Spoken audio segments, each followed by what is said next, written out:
My parents spent my $50,000 college fund on a boat. So I called Grandma. The card reader made a sound that I will hear in my nightmares for the rest of my life. It wasn't a beep. It was a low, flat thud of a noise, accompanied by a flashing red light that seemed to sear my retinas. "I'm sorry, honey," the woman behind the glass partition said. Her name tag read Brenda, and she had the kind of pity in her eyes that you usually reserve for stray dogs or people who trip in public.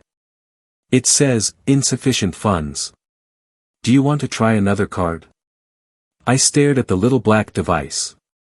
My hand was shaking so bad that when I pulled my debit card out, I almost dropped it. That can't be right," I stammered. My voice sounded thin, like it was coming from someone else in the room. "There's a trust. It's the education trust. My grandmother set it up. There should be $48,000 in there." Brenda typed something on her keyboard. Clack clack clack. The sound echoed in the silent administrative office. It was Friday, January 23rd, classes started Monday. If I didn't pay the semester tuition by 5 p.m. today, I was automatically unenrolled. My dorm key would be deactivated. My meal plan wiped. "I see the account linkage," Brenda said, squinting at her screen. "The jumbo savings transfer." But the source account declined the transaction. The balance in the linked trust is $11.42. The room spun. I mean that literally. The beige walls of the bursar's office tilted on their axis. I had to grip the counter to keep from sliding onto the linoleum floor. $11. There must be a mistake, I whispered. My parents manage that account. It's locked until I'm 25, but they release the tuition every semester. They must have moved it to a different holding account for interest or something. "You can step outside and call them," Brenda offered gently. "But the office closes in 2 hours. You need a confirmation number by then, Alex." I walked out into the hallway. The air in the university administration building was stale, smelling of floor wax and desperation. I pulled my phone out of my pocket. It felt heavy, like a brick. I dialed my dad. He answered on the second ring. I could hear wind in the background. Rushing wind, and music. Classic rock. "Hey, champ!" Dad shouted. He sounded happy. Too happy. Ready for the new semester. Hitting the books. "Dad," I said, leaning against the cold brick wall of the hallway. "I'm at the bursar's office. The tuition payment declined." "Oh," he said. The enthusiasm evaporated instantly. "Yeah. About that." "About that?" I felt the heat rising in my neck, a prickling sensation that started at my collar and crawled up into my scalp. "Dad, there's $11 in the account." "Where is the money?" "School starts Monday." "Listen, Alex," Dad's voice shifted. He put on his sales manager voice, the one he used when he was trying to convince a client that a hidden fee was actually a feature. "We had to move some assets around. Liquidity is a bit tight right now with the market and everything. Your mom and we had to make an executive decision." "What decision?" I asked. "Grandma left that money specifically for school. It's in a trust." "It's a family trust, Alex," he snapped, defensive now. "And we are the family. Look, we've been working hard. You know how stressful this year has been. We needed something restorative. We borrowed the principal." "You borrowed $50,000. I shouted. A passing student looked at me, startled, but I didn't care. "For what? Is the house in foreclosure? Did someone get sick?" "Lower your voice," Dad hissed. "We didn't lose the house. We bought a boat." I stopped breathing. For a full 3 seconds, my lungs just refused to draw air. "A boat," I repeated. "A 2026 pontoon," he said, the excitement bleeding back in. The SS Freedom. Leather seats, wet bar, 300 horsepower engine. It's beautiful, Alex. We're towing it up to the lake house right now. That's the wind you hear. We're on the highway. You spent my tuition on a pontoon boat. We invested in family happiness, he yelled over the wind. Look, don't be dramatic. You can just take out loans. Everyone does it. It builds character to have a little debt. You'll appreciate your degree more if you pay for it yourself. We'll pay you back, eventually. When the market turns. I can't get a loan by 5 p.m. I screamed. I'm going to get kicked out. Figure it out, Alex. Dad shouted back. You're an adult now. Stop expecting a free ride. We put a roof over your head for 18 years. Consider this your contribution to the family. I gotta go, we're hitting a tunnel. Click. He hung up. I stood there in the hallway, staring at the phone. My vision went blurry with rage. I wasn't just angry, I was vibrating with it. My parents, who had always complained about the cost of my braces, who had made me pay for my own gas since I was 16, had stolen my future to buy a floating party barge. Figure it out, I whispered to the empty air. I looked at the time. 3:15 p.m. I had less than 2 hours before my life derailed. I could call financial aid. I could beg. Or, I could make the phone call that my father evidently forgot was an option. My thumb hovered over the contact list. I scrolled past Mom. I scrolled past Home. I stopped on Grandma Margaret. I pressed the call button. It rang once. Alex? Her voice was crisp, sharp as a diamond cutter. It is the middle of the afternoon. Shouldn't you be settling into your dormitory? Grandma, I choked out. The tears I had been holding back finally broke. I slid down the wall until I was sitting on the dirty tile floor, knees to my chest. I'm at the administration building. Why are you crying? The tone wasn't comforting, it was alert. Like a guard dog hearing a twig snap. Are you hurt? Are you in trouble? I can't pay, I sobbed. The tuition. I went to pay it, and the card declined. Declined?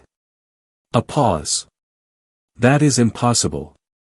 I deposited $50,000 into that trust specifically for your sophomore and junior years. I received the confirmation from the bank last month. It's gone, Grandma. Define gone. Her voice dropped an octave. It was terrifyingly calm. I called Dad, I wiped my nose on my sleeve. He said they borrowed it. He said they needed a vacation vehicle. They bought a boat, Grandma. A 2026 pontoon. He told me to take out loans because debt builds character. The silence on the other end of the line was absolute. It lasted for 10 seconds. In those 10 seconds, I think I felt the earth stop rotating. He bought a boat, she repeated. Each word was spaced out, distinct, heavy. Yes. He's driving it to the lake right now. Stay where you are, Margaret said. Do not move. Put the bursar on the phone. Grandma, she's behind the glass. Put her on. I scrambled up, ran back into the office, and shoved the phone through the hole in the glass partition. Brenda jumped. It's my grandmother, I whispered. Please. Brenda took the phone. I watched her face. Hello. Yes, ma'am. This is Brenda. Yes, I can see the account. Oh. I see. Brenda's eyes went wide. She started typing furiously. Yes, ma'am. I can accept a wire transfer. Yes, I can hold the enrollment pending the wire confirmation number. Yes. I will write that down. Brenda scribbled on a notepad. She nodded 3 times. I understand, Mrs. Vance. Yes. I'll tell him. Brenda handed the phone back to me. She looked terrified. She paid it, Brenda whispered. She wired the full year's tuition from her personal account. You're clear. You're enrolled. Alex, Grandma's voice came from the phone. Are you there? I'm here, Grandma. Thank you. Thank you so much. Do not thank me. That was your money. It was stolen. Now, listen to me closely. Do you know which lake house they are going to? The one in Oscillating Creek? Yeah. The cabin. Good. Meet me there. It's a 2-hour drive from your campus. Skip your orientation mixer. I am picking you up in the parking lot in 2 hours. We are going to have a family reunion.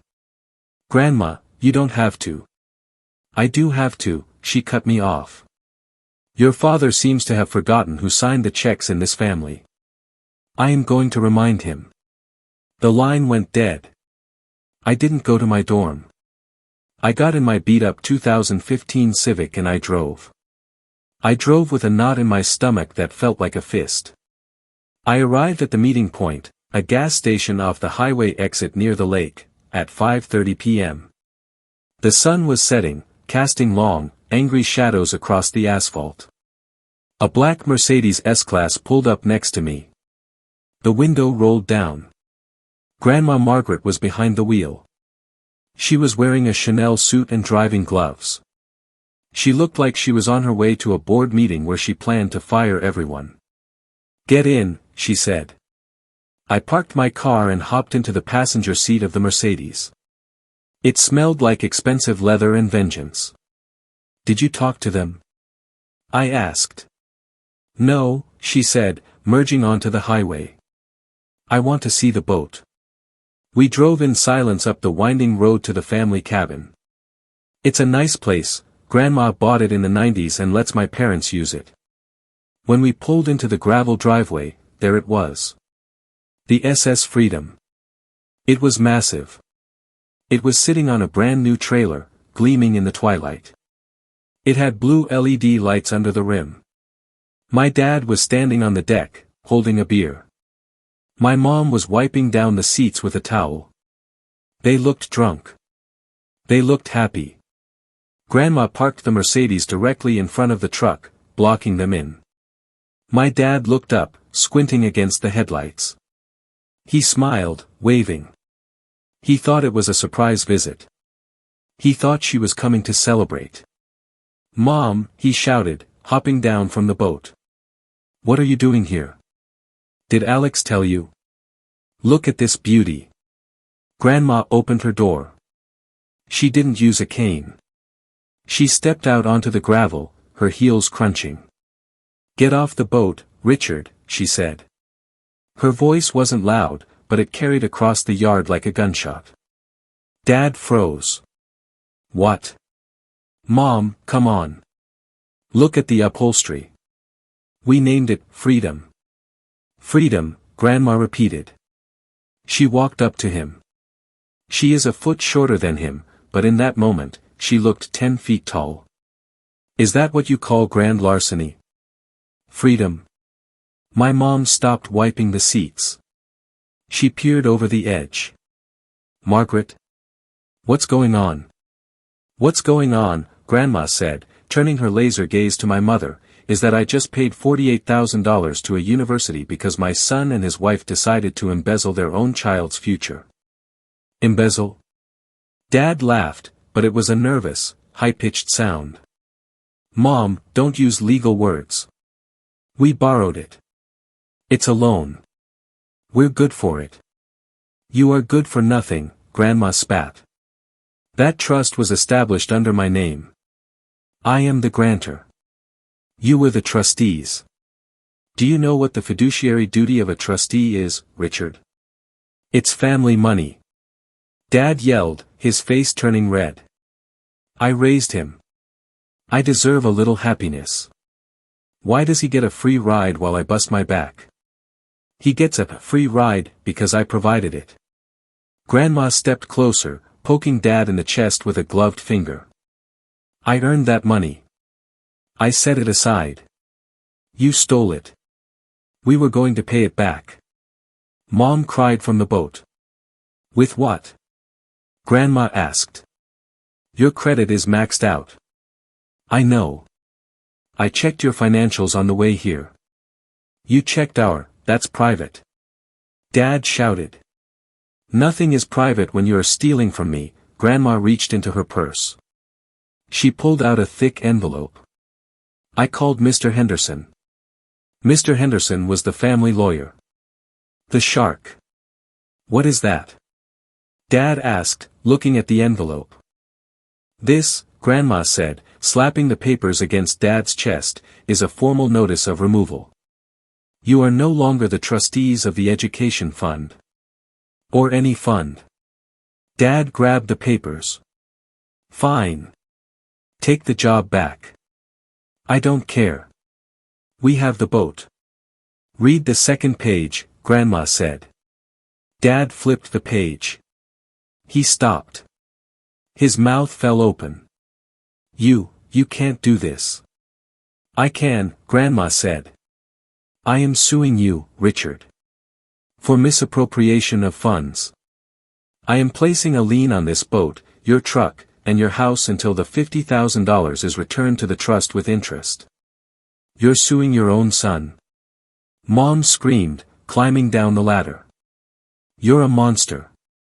Over money. Over trust. Grandma turned on her. You stole from a child. You stole from my grandchild on the eve of his education. You think I will let that stand? It's just money. Dad threw the papers on the ground. You have millions. Why do you care about 50 grand? And that, Grandma said, her voice dropping to a whisper that was scarier than any scream, is why you will never see another penny of it. She looked at me, standing by the car. Then she looked back at them. I have instructed Mr. Henderson to revise my will effective immediately, she said. The estate was split 3 ways. You, your sister, and the grandchildren. As of an hour ago, your share has been dissolved. Dad dropped his beer. The bottle didn't break, it just thudded into the grass, foaming over. Mom, he choked. The estate, that's everything. The portfolio. The properties. It's gone, Grandma said. You wanted a boat. Congratulations. It cost you $4 million. I hope it floats well. You're bluffing, Dad said, stepping forward aggressively. You wouldn't cut me out. I'm your son. And Alex is my grandson, she said, not flinching. And he is the only one in this driveway with any integrity. She turned around and walked back to the car. Get in, Alex, she said. Wait. Mom ran forward, grabbing Grandma's arm. Margaret, please. We can sell it. We'll return the boat tomorrow. We'll get the money back. Don't take us out of the will. Grandma pulled her arm away as if Mom's touch was contagious. The boat is already depreciated, Grandma said coldly. You drove it off the lot. And my trust in you has depreciated to 0. You can speak to Mr. Henderson on Monday. Do not call me. Do not come to my house. She got in the car. I got in.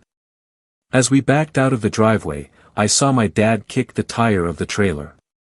He was screaming. Mom was sitting on the ground, weeping into her hands. The blue LED lights of the SS Freedom bathed them in a tacky, neon glow. We drove back to campus in silence for a long time. Grandma, I said finally. Are you really going to sue them? The paperwork is already filed, she said. They will settle. They will sell that monstrosity at a loss, and they will pay the difference, or they will lose their house. I do not make idle threats, Alex. And the will? She looked at me. Her eyes were tired now. The anger had faded, leaving just a deep, sad exhaustion. I worked for 40 years to build this family's security, she said softly. I will not have it squandered by people who think they are entitled to the fruit without planting the tree. Your father needed to learn a lesson he should have learned when he was your age. She reached over and patted my hand. Focus on your studies. The tuition is paid. The trust is now in my name again. You will not have to worry about money. I got out at my dorm. My roommates were partying, getting ready for the semester. They asked me where I had been. Just a family thing, I said. That was 3 days ago. My phone has been blowing up. Dad sent me 40 texts. Some are begging, talk to her, Alex. She listens to you, some are angry, you ungrateful brat, you ruined us, and some are just incoherent drunk ramblings. I haven't replied to a single one. I checked the court records online today. Margaret Vance versus Richard Vance. Civil suit for conversion and breach of fiduciary duty. And I heard from my aunt that the boat is listed on Facebook Marketplace. Price reduced. Must sell ASAP. My parents wanted a vacation. They wanted the SS Freedom. Well, they got it. They are free from the burden of an inheritance, free from their relationship with their son, and free to pay back every single cent they stole. So, tell me. Am I the monster for calling my grandmother and costing my parents millions, or did they sink their own ship the moment they swiped that debit card? If you have made it this far and want to see more videos like this, then kindly subscribe and turn on notifications so you may never miss another story like this.